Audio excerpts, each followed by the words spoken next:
6 years ago, I had the chance to drive this car for the very first time, a 2011 BMW 1 Series M. I loved it, and for years afterwards, I told people that it was my all-time favorite car to drive. Since then, many new cars have come out, and I've driven a lot of them, but the BMW 1 Series M remains one of my all-time favorites. It also remains the very best BMW ever made, and today, I'm going to tell you why. I borrowed this car from Glenn at the YouTube channel Glenn's Car Collection here in New Jersey, who offered me the opportunity to drive an entire garage full of his cool cars. But I chose the 1M because I love it so much and because it's such a unique BMW. It's one of the few modern BMWs where less is more.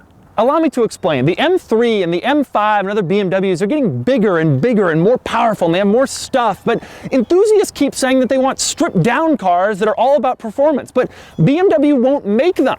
I drove an M4 GTS the other day and I really enjoyed it, but it's just so much stuff. The gold wheels, the big wing, the roll cage, the dual clutch transmission, the water in the trunk.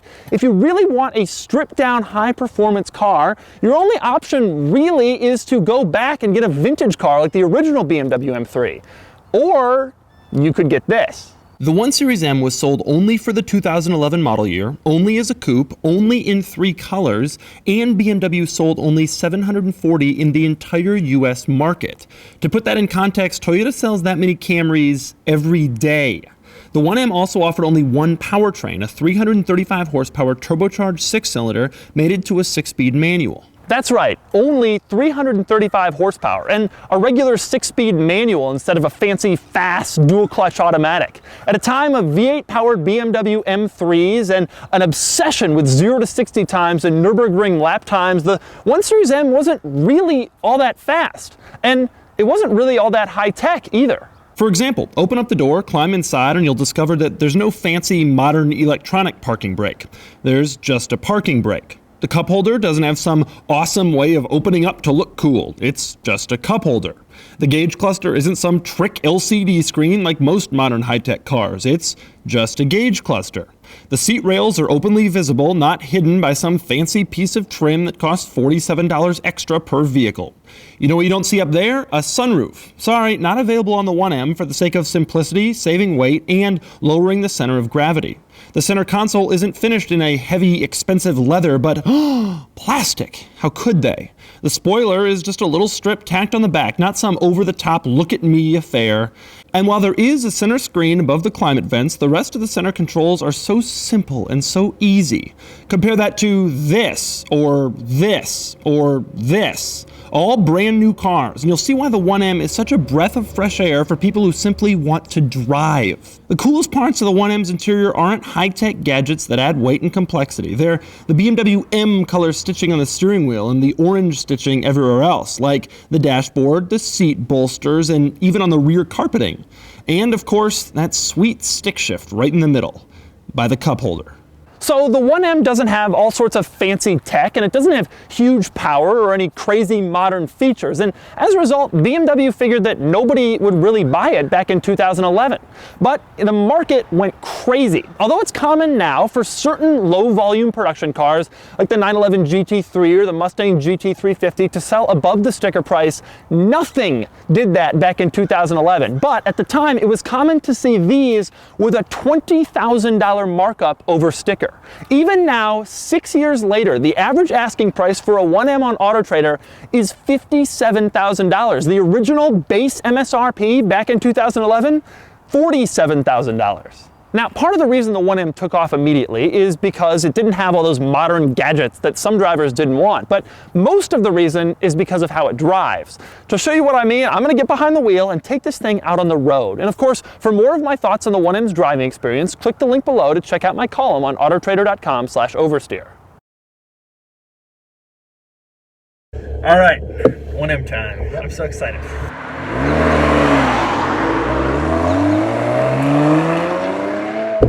Clutch is so good. Yeah. So good. Oh, it's like not too heavy. It's just so wonderfully weighted, and it's not jumpy as much. Oh, the clutch is just so, it's like buttery. I just keep wanting to push it. And the shifter, I mean, oh, it just goes right into gear perfectly. There's no play when you're in gear.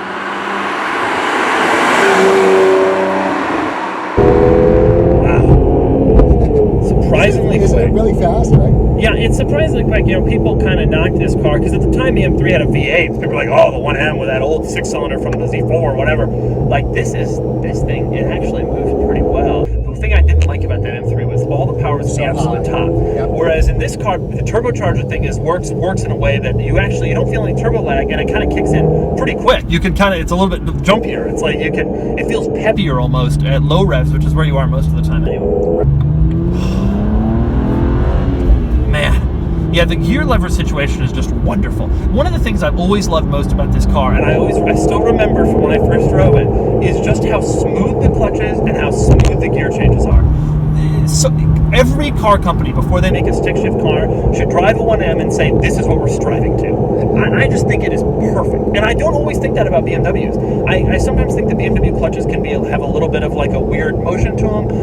The shifters can sometimes feel rubbery, like you mentioned. Yep. This one isn't like that at all. It's like they were like, no, this car we're going to really do right.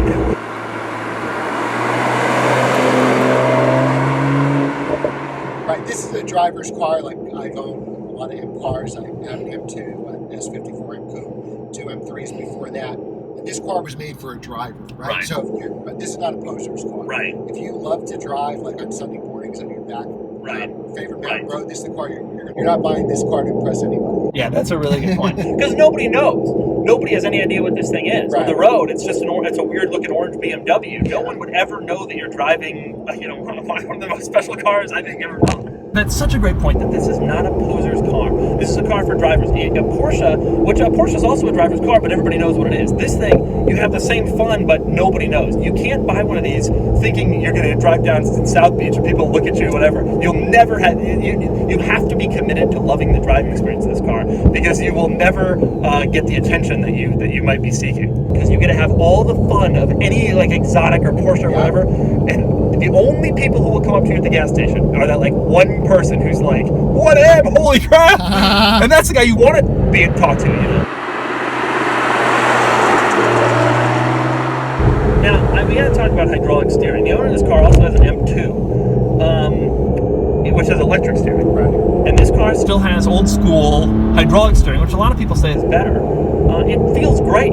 It feels so nice to steer this car. The steering is very well weighted. The steering rack is very quick. You make a quick movement and the car changes direction instantly. I noticed that in a lot of very modern exotic cars, but not so much in $50,000 5-row coming. That's crazy. Right? It really, really turns. Rev matching is so easy. For some reason, there are a few cars I get in where you can just tell instantly how much throttle you have to give it to drop down the gear, exactly when you have to do it. And this is one of those cars. I've been driving this car, 6 minutes? And that was like the perfect rev match already. And I'm not that great at that, but this car makes it very, very easy.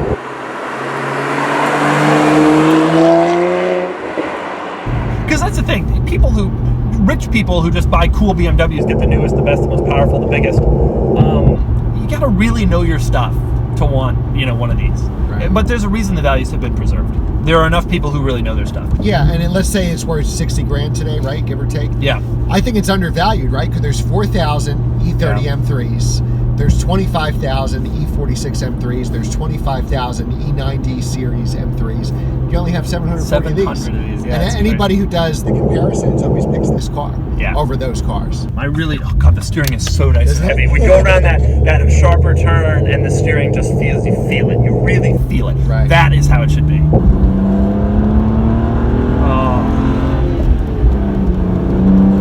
Oh, wow, there's a lot of mid-range power actually.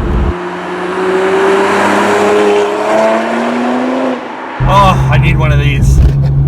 I so deeply need one of these. I've wanted one of these cars for years now. It feels so good on these roads. It is incredibly well balanced. There is very little body roll, just really well controlled because this car is the right size. Everybody's like, oh, M5 has 600 horsepower. Yeah, well, the M5 is the size of a boat. Like, this car doesn't need 500 horsepower. It's the perfect size. That's what people don't get. Probably because nobody else drives in back roads. They like to drive, they like to floor at a stoplight and go, yeah, this is great. Like, this is where the fun is, and this car is just perfect. The balance and the poise is just amazing.